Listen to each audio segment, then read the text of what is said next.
La connaissance au service des commandes. Donc, plus votre profondeur de perspicacité est profonde, plus votre exécution est majestueuse.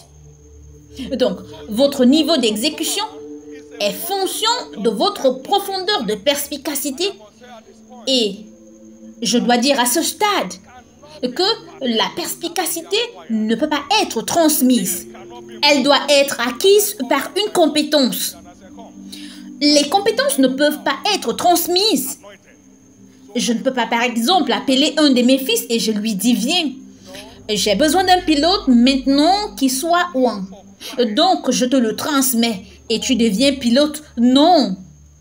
Tu dois acquérir ces compétences pour piloter avant de pouvoir devenir pilote.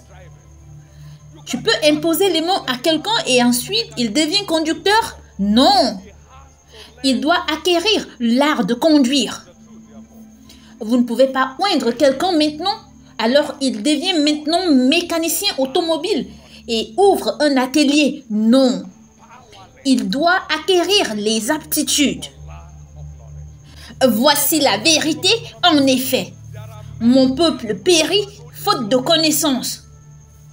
Cette déclaration signifie qu'ils sont impuissants et deviennent misérables par manque de connaissances. Aujourd'hui, il y a une récession économique mondiale. Il y a beaucoup de gens ici qui ne sauront jamais ce que cela signifie. Jamais parce qu'ils sont aux commandes. Donc, cela ne peut pas les atteindre. Les gens construisent les maisons ici chaque jour, qui ne sont pas des voleurs parce qu'ils sont au contrôle des circonstances, grâce à la dimension d'autonomisation avec laquelle ils opèrent. J'ai vu de nombreux guerriers de prière qui sont désespérés, parce que la prière a été grossièrement abusée. La Bible dit dans Jérémie chapitre 33 verset 3, « Invoque-moi et je te répondrai. Je t'annoncerai de grandes choses, des choses cachées que tu ne connais pas. Je t'annoncerai de grandes choses, des choses cachées que tu ne connais pas. Je te montrerai quoi faire pour rester aux commandes. Je t'annoncerai. » Donc, il est temps de commencer à adhérer aux valeurs de la prière au lieu d'en abuser. Pouvez-vous imaginer une femme qui rentre à la maison et commence à prier? Jésus, tu dois cuisiner pour moi aujourd'hui. Tu sais que je suis fatiguée et je suis ta fille. Je suis une semence d'Abraham. Tu sais, quand je te demande quelque chose, ta promesse le fera. Dieu cuisinera-t-il pour elle? Ou peut-être que votre femme a voyagé et vous dites, Seigneur, tu sais que ma femme a voyagé et je ne sais pas cuisiner.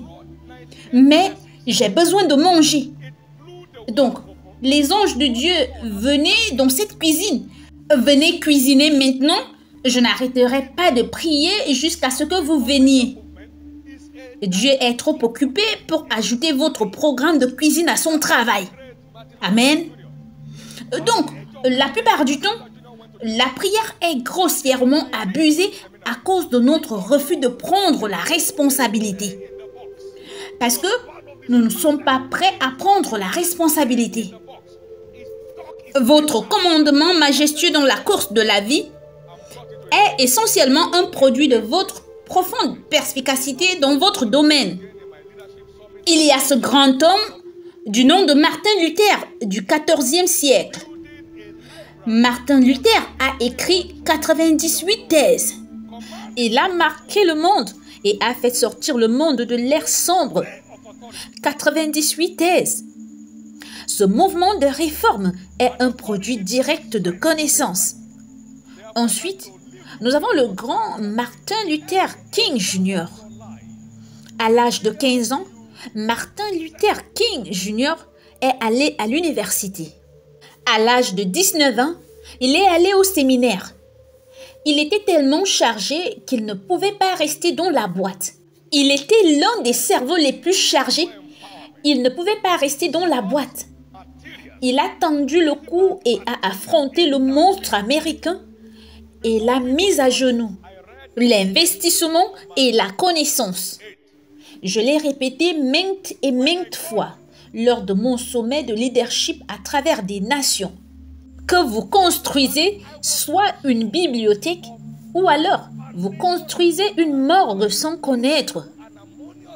Le commandement n'est pas un travail de supposition. C'est une démonstration d'autorité.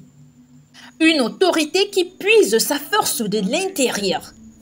C'est pourquoi j'aimerais vous laisser une responsabilité ici aujourd'hui. Tout domaine de votre vie où vous ressentez le besoin d'autonomisation, des sources, des documents pertinents dans ce domaine. Avant qu'on ne se marie, j'ai lu 8 livres sur le mariage. 8. Quand je suis entrée dans le mariage, j'étais trop sûre d'un commandement surnaturel pour une vie de famille paisible et normale. Il y en a beaucoup qui se sont mariés sans avoir lu un seul livre sur le mariage dans leur vie. Ils y sont juste entrés comme ça. Au moindre défi, ils versent des larmes. Ils ne savent pas absolument quoi faire. Mon conseiller m'a demandé, il a dit, qu'attends-tu de ton mariage? J'ai dit, réussite totale. Il a dit, comment? Parce que j'étais déjà chargée de trésors. J'ai vu que tous les livres que je lisais, tous visaient à résoudre des problèmes. Et j'ai dit, cette chose avait-elle été créée pour des problèmes? Si ce n'était pas le cas, alors pourquoi a-t-elle été créée? Quelle était l'intention de Dieu? Et quand j'ai trouvé, j'ai su. 7 secrets de combattants m'ont été révélés au cours de ma recherche. Et je savais qu'à partir de ce moment-là, je me dirigeais vers un mariage réussi. Je serais peut-être en difficulté aujourd'hui si je ne les avais pas découverts. Parce qu'il y a le divorce partout à cause du manque d'intelligence dans ce domaine. Ce n'est pas le comportement de l'autre partie. Vous n'inspirez pas de respect, peu importe qui vous êtes. Vous divorcez une fois que vous vous mariez. Vous vous remariez et vous divorcez à nouveau. Vous perdez le respect. Vous n'êtes pas considéré comme un homme responsable.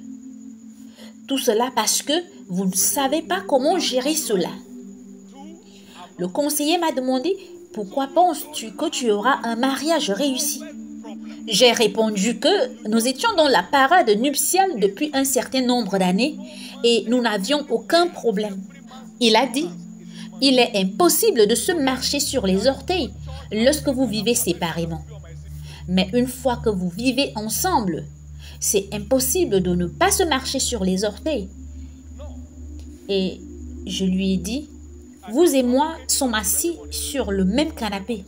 Pourquoi est-ce que je ne marche pas sur vos orteils? J'ai dit 2 raisons.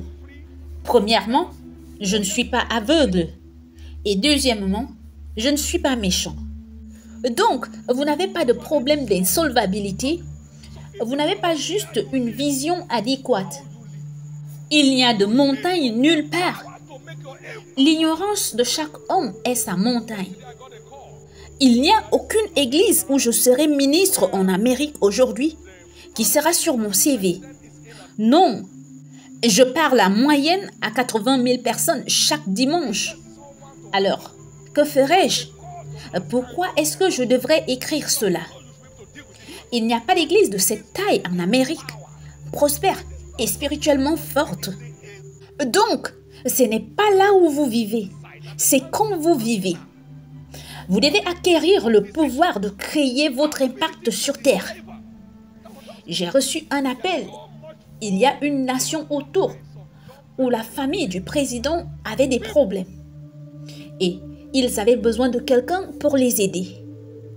Et ils nous ont appelés. Pouvez-vous nous aider? Parce que nous savons que vous saurez comment gérer cette affaire. C'est être habilité. Ce n'est pas seulement l'onction, c'est la connaissance qui améliore l'endurance, la qualité des décisions, la capacité de déchiffrer. Il y a tellement d'amusement dans les églises. toutes sortes de jeux sautillants, applaudissants.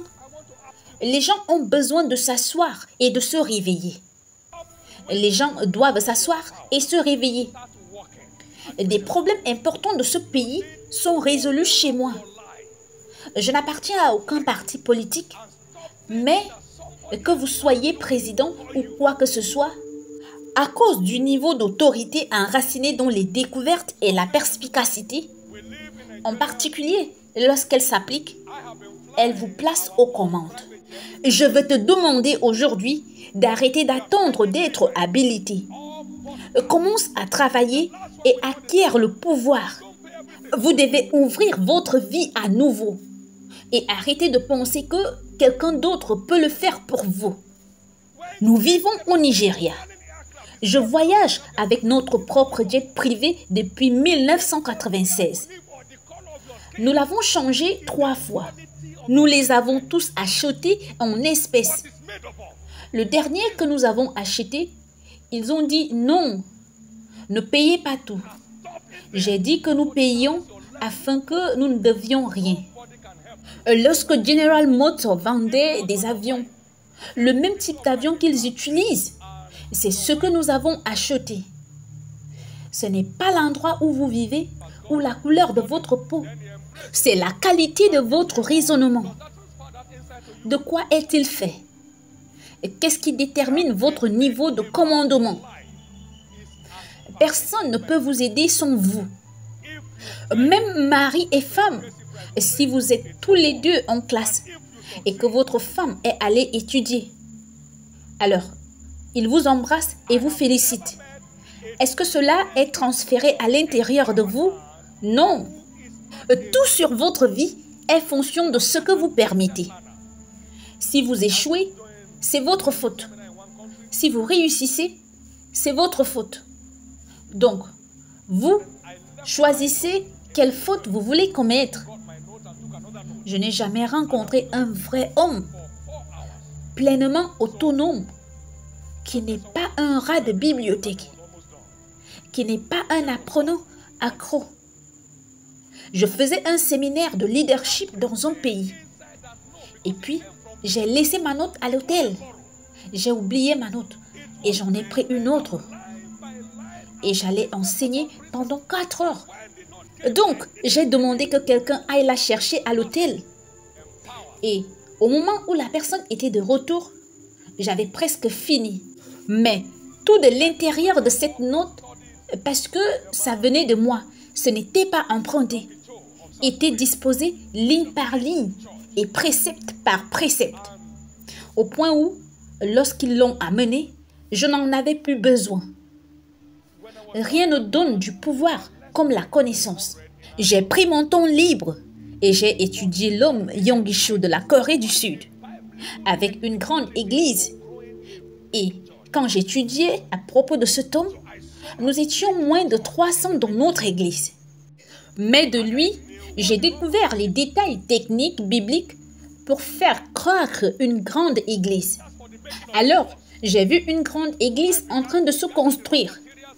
Et je savais quelles étaient les matières premières pour la faire fonctionner. Alors, j'ai commencé à rassembler les matières premières et nous avons commencé à construire. Il n'y a rien qui donne du pouvoir comme la connaissance. Arrête d'expliquer ton échec. Tu n'es pas un échec à cause de là où tu es ou de qui tu es en termes de race ou de couleur, mais de comment tu es. C'est ce qui détermine ton poids. Certains d'entre nous vivent au Nigeria. Ils font l'élection, même si nous sommes en Occident. Aussi loin que nous serons, ils nous contacteront. Tu leur demandes que se passe-t-il et ils te disent juste pour que vous soyez informés.